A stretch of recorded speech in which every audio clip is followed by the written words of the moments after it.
Hi, this is Pim from Smart Diabetics Academy. In today's video, I'm going to talk about how carbs, proteins, and fats affect your blood sugar.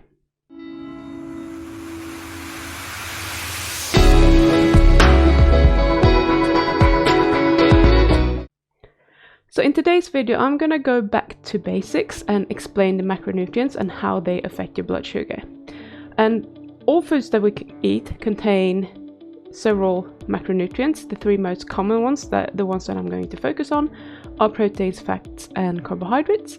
And then you also have alcohol, which is a fourth macronutrient, which I'm not going to address. If that is a problem for you, that you're drinking every day, etc., and it affects your blood sugar, maybe have a look at how much you're drinking and do something about it. And there's a completely different issue. If you want to discuss that with me, I can probably help you, but I'm not going to go through that in this video. I want to stay with the foods that we're eating and stick to that. So the most important thing for you as a diabetic is that you know how these macronutrients affect your blood sugar. And each of these macronutrients have a different effect on your blood sugar. But what I also want to say is that when you're composing a meal, if you're calculating it to be X amount of protein, X amount of fat, then X amount of carbohydrates, if you do that for another meal with different types of foods, you might still get a different effect. It might not vary a huge deal, but it can. So that might have to do with what type of fat it is, what type of carbohydrates it is, even what type of proteins there are in the meal, etc., and amino acids. So always use your blood sugar meter to test where you're at and how you react to these things. But as a whole, I can explain how these macronutrients actually affect blood sugar and which ones you should look out for and what they do. So when we eat carbohydrates, whether it's sugar or starch, our blood sugar will go up very quickly. Okay? And how high it goes depends on how many carbs you're eating. And it also peaks very, very quickly and goes down very quickly if your insulin is working well. But if you're insulin resistant, it may stay elevated for a very long period of time before it goes down. So you will have to do some experimentations, look at your own blood sugar, how you react, how long it stays up. Is it still up after 2 hours after you eat, and is it still up after 3 hours, etc. So there are lots of factors that you might have to look at to get to your ideal diet. But as a general rule of thumb, carbohydrates that's the macronutrient that will raise your blood sugar the most and the quickest, and will keep your blood sugar elevated for the longest. So if you have problems with your blood sugar, this is the macronutrient that you want to reduce your intake of and go more for the protein and the fats. So when we eat fat, not a lot is going to happen in terms of your blood sugar response. If you're eating fat together with carbohydrates, yes, you will get a blood sugar response, and it will actually be somewhat blunted because of the fat, because the fat will act as a barrier for the blood sugar to be taken up into your blood, and it will take longer for your blood sugar for the sugar to get out into your blood, so the spike will not spike as early. However, if you're insulin resistant, your blood sugar will still go up because your insulin is not working quickly enough to take care of that. But your blood sugar profile, the graph that you get, is going to look slightly better if you're eating more fat with your meal.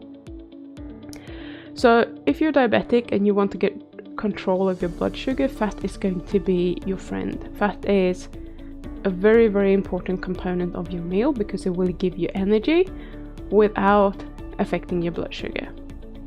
So we don't need the carbohydrates for energy. That is BS. That's not something that is scientific at all. Our bodies can run perfectly well on just fat, pretty much. We can create the sugar that we need ourselves, so that is not actually a problem. So in terms of proteins, different proteins affect blood sugar differently, but in general what tends to happen is that protein affect blood sugar more when you eat them together with carbohydrates. So if you're eating just protein, you might get a little slow peak in blood sugar, but it's never going to spike, it's never going to go sky high unless you already have elevated blood sugar. But if you're eating it together with carbohydrates, it's like you're getting a synergistic effect, and it's just builds on top of each other, and you might actually get quite a spike. And that is due to both carbohydrates and protein, and the combination of those. So go light on the carbs. So the next step is for you to become aware of how much of each macronutrient that you're eating. And I don't really like counting too much because it's a lot of hassle, and it doesn't feel like we should have to do that. We have evolved eating foods that we have never had a problem. We have never had a weight problem. We have never had these kind of health problems that we have today, which is all modern diseases, and it's all down to our lazy way of living with fast food and God knows everything that we're doing nowadays to make it as comfortable for ourselves and as tasty as possible.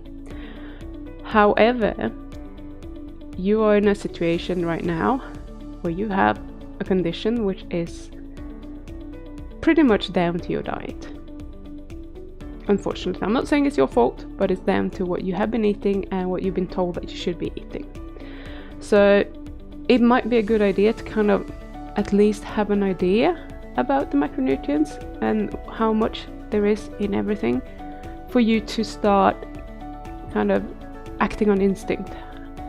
When I see a food, now I'm a nutritionist, so I've learned all of this, and I've been unconsciously practicing it for many years because my brain just works that way.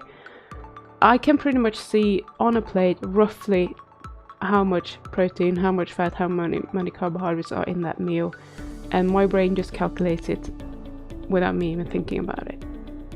So I want you to get to that stage where you can just look at a plate and think, that looks pretty good, that's not too many carbs, etc. And you don't have to, you might have to start counting in the beginning really carefully to figure out where your threshold is, etc., if you want to eat an amount of carbohydrates. But ongoingly, you shouldn't have to do that. So I don't want you to get stuck in this mode where you just feel like you have to count everything that you're eating, because that's no way of living, if you ask me anyway. It's too complicated, it takes a lot of time, and it takes the fun out of pretty much everything. So you will have to calculate, and then you will have to look at your blood sugar response so that you know how your blood sugar responds to that amount of carbohydrates, that amount of protein, etc.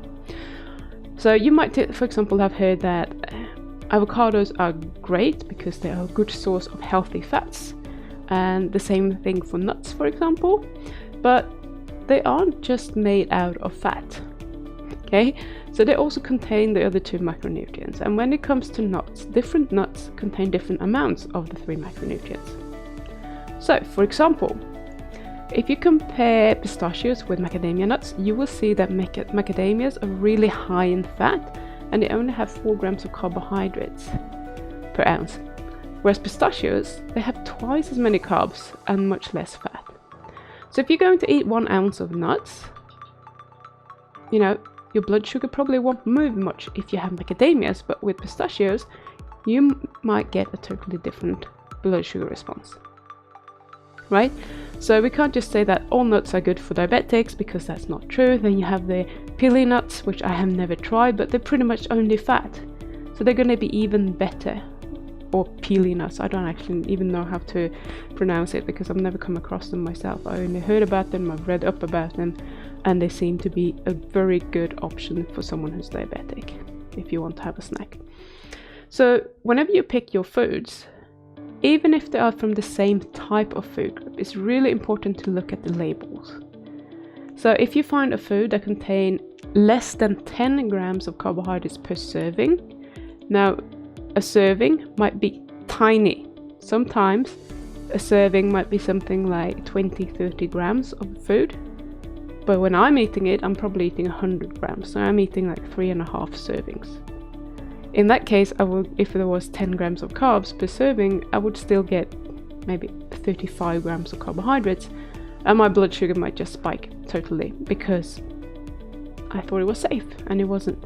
So it's really important that you know how much you're going to eat of it, and that one serving for you contains 10 grams of carbs or less. So look at the labels. I can't tell you how important that is, because sometimes we assume things. I've done that so many times. I've just picked up a packet of bacon, I come home, I fry it, and then I taste it and I noticed they put sugar in it, and I absolutely hate that. And that if I had just checked the label, that wouldn't have happened. I've also bought coconut. I'm from Sweden originally, and we just have shredded coconut. That's what we have. At this point, I actually lived in the UK. I went and I got some shredded coconut, I thought, came home, and it was pre-sweetened. They have put sugar in there. That doesn't exist in Sweden, so I was totally perplexed. I didn't know why anyone would do that. I still don't know why anyone would do that. If you want sugar on your coconut flakes, you just put it on yourself. However, they want to put this into everything because sugar is a lot cheaper than coconut, and they can charge you the same price, and the percentage of that weight is sugar. So it's a win-win for them, and loss for you. So it's a win-loss. It's not a win-win situation. So you need to look at the labels. You need to seek out the foods that and prioritize foods that have more fats and carbohydrates and fats and proteins and very little carbohydrates in them, if you want to be able to get your blood sugar under control, if you want that to be stable, and if you want to start reversing your diabetes. That is the way that you have to go. You cannot continue eating a lot of carbs, have your blood sugar all over the place, swinging up and down, and if you're having a bad day, you might get kind of a blood sugar roller coaster hangover that lasts 3 days. And that's no fun. Even if you're eating well, your blood sugar might still be really, really dodgy because you did that one day.